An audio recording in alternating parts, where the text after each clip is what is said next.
Ang paggawa ng mga kasangkapang yari sa kahoy at ang pag-a-upholstery ay kabilang sa mga manual na trabaho ng maraming Pilipino. Tinatawag itong demano at gumugugol ng panahon upang mabuo ang finished product na nasa mas komportableng kondisyon.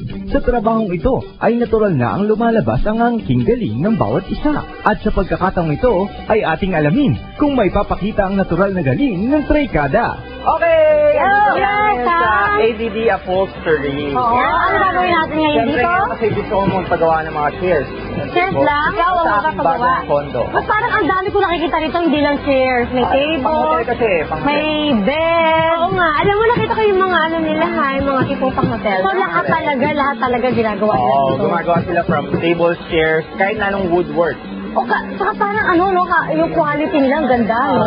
Pang-hotel na Uy, pwede mo ba akong pagawa? Oo, sige. Pagawa ka ng isang kama sa'yo, dining table, Dining? yung showcase. Oh. Basta hindi ka tawa electronic. Pero syempre ngayon, tutulungan niyo rin akong gumawa ng mga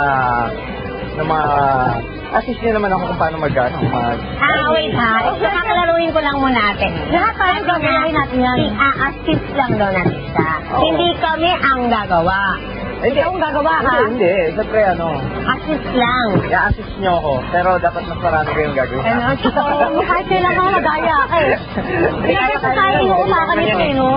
Dali lang yan, kaya niya yan. Oo. At saka nag-prepare na ako ng 3 mask para... Oo nga, binigyan mo rin nga ako nito. Parang obvious na ako yung pagagawin mo, no? Naman. Ako rin naman meron eh.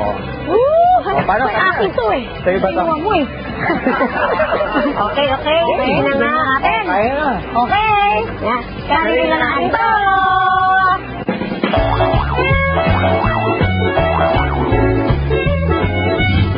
Unang itinuro sa amin ang inisyal na ginagawa ng mga upholsterer. Ang isang dekahoy na sahig ay paghihiwa-hiwalayin at pagkatapos ay bubuuing muli upang makabuo ng isang upholstered na product.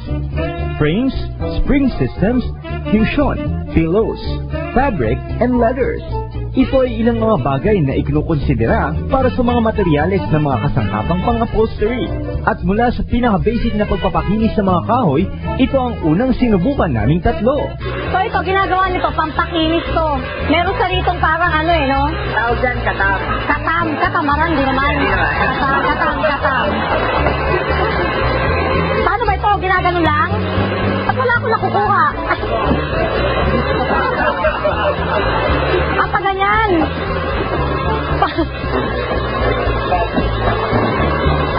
Hawakan mo kaya dyan? Ganyan ba? Ay, pa ganyan ba? Pa ganyan? Ganyan. Itong hawak? Paano hawak? Oo. Gusto niyo yung paganda? O, di pa ganyan na lang yan. Para palang yelo, no? Oo, nagkakatagad ng ano. Naku, baka ano ba? Hindi ko nila. Ayan.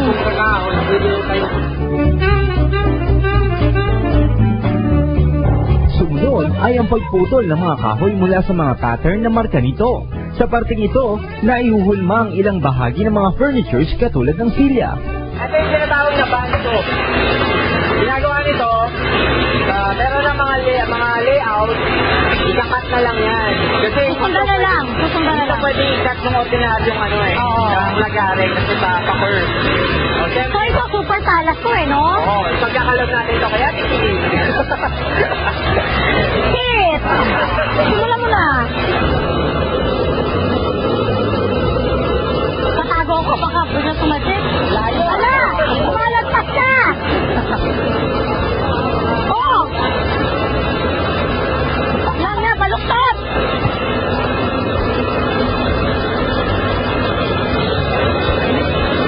Ganyan.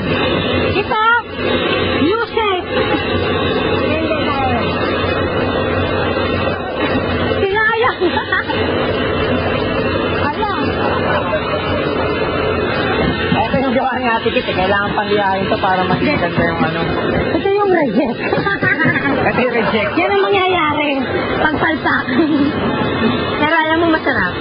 Parang gusto ko pa magkato.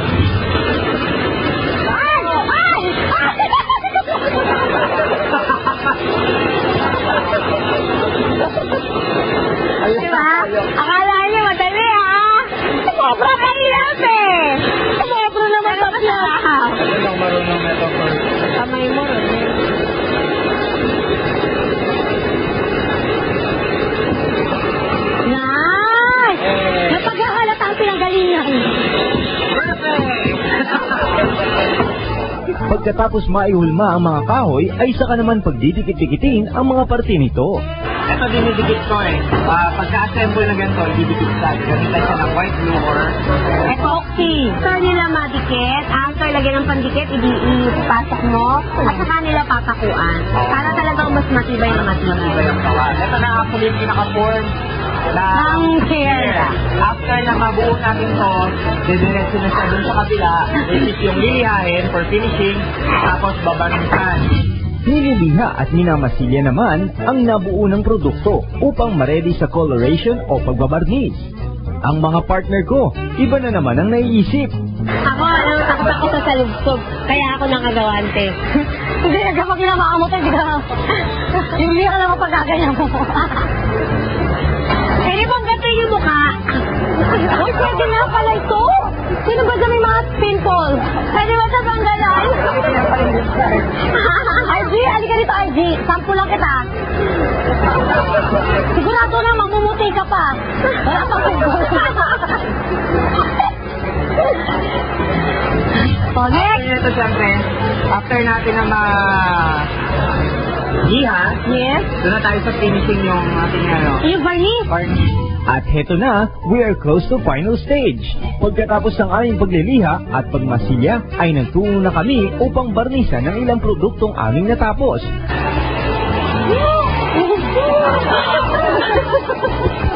Hindi rin ako makain na kanina. Kaya pinasa ko dali. Uy! Sabi mo At ready ng mga ito na dalhin sa upholstery department. Larry, ang kasama natin ngayon, nandito tayo ngayon sa kanilang abot. Manong, bakit naman hindi mo kami... Hindi mo sinabing may rugby pala dito? Sana din na namin mga sira namin siya. So, ba't kailangan patuyin mo na medyo patuyin na yung rugby bago idikit? Mas dumikit. Parang mas dumikit. Kasi daw, idikit babalutan. Kasi saan ba niya yung ano? Ayan naman pala. Doon babalutan. Oo, gano'n. Yung edge, doon yung adidikit. Ano ginawa ba? Kaya bako-bako. Tingnan mo naman sa akin, ha? Pwede lang ko. Ganun pala yun, hindi ko nakita. So ano ba yan? Talaga pinag-aaralan niyo muna yan? Talaga hindi ka rin ba sa babanat ba, no? Kasi itong mga ano nila, ate, yung mga ginagawa nilang furnitures, mga high-end, high-class. Hindi sa itsura talaga. Nakita ko talaga mga 10-star hotel. From an old or unused furnitures, tingnan nyo nga naman, we can make new upholstered products which are only made in ABD and in the Philippines. Okay, napagod ako. Wow! Ang ganda nito. Worth it naman yung pagpapagod natin kasi Kasi napaupo tayo sa magandang chair. Hindi ko, mahirap kulit. Gusto ko yan ng maroon. Ganda. saka yung finishing niya. Kaya nagawa nito? Oo, parang ano, no, silk. Ang Di ba ito ba Kaya nagawa nito? Ano ba to? Ay, hindi titigil ko sa bahay? Akala ko Yung sa atin di pa tapos. Pero balita ko sa 7 star daw to yan. Pero sabi, ano sabi ko? Ewan ko. 7 star pa rin mo eh. Di ba 5 star? 5 star lang ba yun? 5 star lang ba yun? Hindi ko alam. Ano pa man siya? Maganda. Pagka napunta kayo doon, hanapin nyo na lang yung... Oo, pag may nakita kayong to, Chair na ganun. yun na yung galing yun dito. Kami ang gumawa niya. Yan. Kaya na, nakupuan na namin. Oo. So, I'm so proud. I am proud too!